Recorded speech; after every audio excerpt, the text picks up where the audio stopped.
UP विधानसभा चुनाव के सियासी रण में अकेले उतरे एआईएमआईएम प्रमुख असदुद्दीन ओवैसी ने जौनपुर में भाजपा और सपा समेत विपक्ष पर हमला बोला। सवाल समाजवादी पार्टी का, तो समाजवादी पार्टी बीजेपी और योगी मोदी को नहीं हरा सकती। अगर आज उत्तर प्रदेश से ऐसी नाइंसाफी को अगर कोई खत्म कर सकता है, गरीबों पर बोझ डालने वाली बीजेपी की सरकार से अगर कोई छुटकारा दिला सकता है, कोई अगर नफरतों की फिजाओं में मोहब्बत भर सकता है, अगर कोई दिलों को मिला सकता है, तो उसका नाम बाबू सिंह कुशवाहा है। अखिलेश यादव कुछ नहीं कर पाएंगे। जैसा 2019 के चुनाव में आपने देखा कि 2019 के चुनाव में आपने झोली भर भर कर खैरात के तौर पर सपा और बसपा को वोट दी, तब भी बीजेपी कामयाब हो गई। 2017 5 साल पहले विधानसभा के चुनाव में आपने फिर झोली भर भर के खैरात दी सपा और कांग्रेस को, तब भी बीजेपी जीत गई। आज हम आपसे अपील कर रहे हैं कि आप अपने वोट की अहमियत अगर उसको बताना है, अपनी ताकत बताना है, तो आप मजलिस इत्तेहादुल मुस्लिमीन के हक में अपने वोट का इस्तेमाल करिए। शाहगंज विधानसभा क्षेत्र के पटेला गांव के मैदान में भागीदारी परिवर्तन मोर्चा महागठबंधन के प्रत्याशियों के लिए ओवैसी ने जनसभा को संबोधित करते हुए बीजेपी पर जमकर निशाना साधते हुए अपने बयानों से मोदी योगी को ओवैसी ने घेरने का काम किया। वहीं सपा पर भी ओवैसी ने जमकर हमला बोलते हुए कहा कि समाजवादी पार्टी बीजेपी व मोदी को कभी नहीं हरा सकती और अखिलेश यादव भी कुछ नहीं कर पाएंगे। वहीं मंच से ओवैसी ने बीजेपी पर निशाना साधते हुए कहा कि 5 साल से बीजेपी को यूपी में सत्ता मिली, बीजेपी ने गरीबों के लिए कुछ नहीं किया। महंगाई का मुद्दे को लेकर ओवैसी ने बीजेपी को घेरा।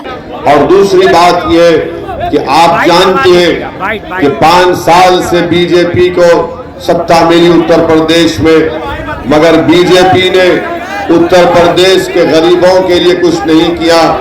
विकास के नाम पर उत्तर प्रदेश में विनाश किया।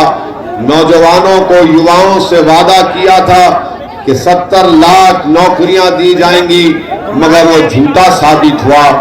आज उत्तर प्रदेश का नौजवान जो नौकरी की तलाश में तैयारी करता है एलिजिबिलिटी टेस्ट के लिए, इम्तिहान के लिए, जब अपने गांव से निकलकर किसी शहर को जाता है और रात अपनी रोड पर गुजार कर जब सुबह में इम्तिहान लिखने जाता है, तो योगी की सरकार ने उसको बता देती है कि पर्चा लीक हो चुका है और कैंसल हो चुका है।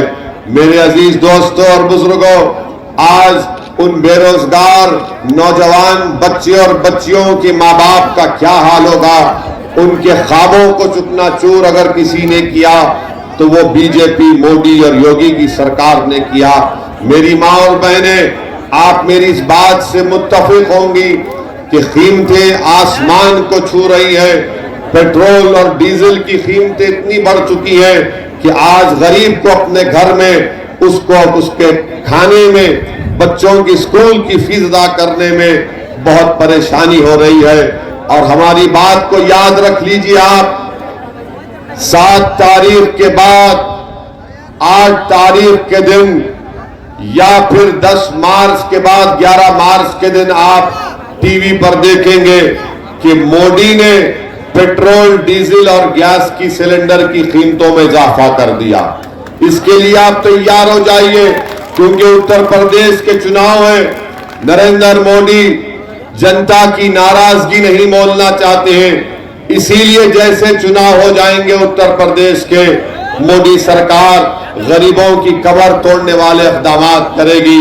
हम आपसे अपील कर रहे हैं कि ये गरीब विरोधी सरकार है जो गरीबों को तकलीफ पहुंचा रही है, और हम आपसे अपील कर रहे हैं कि 7 तारीख के दिन आप मजलिस के उम्मीदवार प्रत्याशियों को और जन अधिकार पार्टी के प्रत्याशी को कामयाब करिए। वहीं मीडिया से बातचीत के दौरान ओवैसी ने कहा कि यूक्रेन में फंसे सभी बच्चों को मोदी सरकार जिंदा वापस लाए। यूक्रेन में फंसे बच्चे आज बहुत परेशान हैं, उनके माँ बाप भी बहुत परेशान हैं। ओवैसी ने पीएम मोदी पर तंज कसते हुए कहा कि मोदी जी बनारस से बैठकर 7 सालों तक सान मशाला देखे। अब बनारस में चुनावी समीकरण बैठाने में बीजेपी का कुछ नहीं होने वाला है। जिम्मेदारी है कि एक एक छात्र, एक एक बच्चा जो फंसा हुआ है उनको जिंदा वापस लाए। वो ये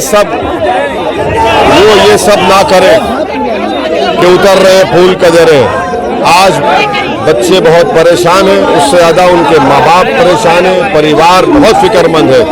तो हम ये चाहेंगे कि बजाय एक पीआर के तौर पर उसको इस्तेमाल ना करें, बल्कि एक एक छात्र को सेफ्टी के साथ भारत में उनके माँ बाप तक पहुँचाएं। मोदी जी बनारस में समीक्षा बैठा रहे चुनावी। हाँ, मोदी जी बनारस में चुनावी समीक्षा बैठा रहे हैं, कैसे देख रहे हैं यूपी में? बैठते हैं, कुछ नहीं होगा। सांड का मसला बैठ कर ही देखे ना, बनारस से बैठकर ही 7 साल से सांड का मसला देख रहे हैं, बेरोजगारी देख रहे हैं यूपी के। निशान पर बटन दबाकर आप उनको कामयाब करिए। मेरी इज्जतदार माँ और बहनों, बुजुर्गों, मजलिस इत्तेहाद फिलहाल इस खबर में बस इतना ही।